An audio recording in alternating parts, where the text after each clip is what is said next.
जळगावच्या जामनेरमध्ये रामनवमी निमित्त प्रभू श्रीरामाच्या भव्य मिरवणुकीत मंत्री गिरीश महाजन यांनी ठेका धरल्याचं पाहायला मिळालं. जामनेरमध्ये रामनवमी निमित्त मिरवणुकीचं आयोजन केलं जातं आणि मंत्री गिरीश महाजन हे सुद्धा या भव्य मिरवणुकीत सहभागी होत असतात. यंदाही महाजन या मिरवणुकीत सहभागी झाले होते असून यावेळी महाजन यांना चक्क खांद्यावर घेत कार्यकर्त्यांनी जल्लोष केला. विशेष म्हणजे सकाळी महाजनांवर करण्यात आलेल्या गंभीर आरोपांमुळे रान उठलं होतं.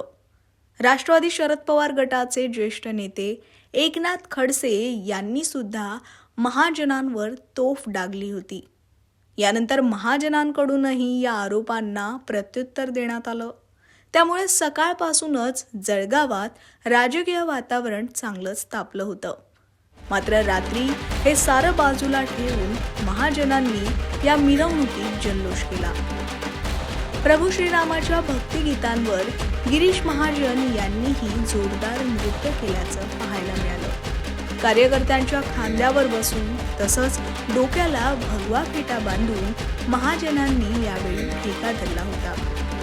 जामनेरमध्ये रामनवमी निमित्तानं सालाबादप्रमाणे यावर्षी सुद्धा ही भव्य मिरवणूक काढण्यात आली होती. हजारोंच्या संख्येनं या मिरवणुकीत नागरिक सहभागी झाले होते. मात्र यात महाजनांच्या डान्सनेही साऱ्यांचंच लक्ष वेधलं होतं.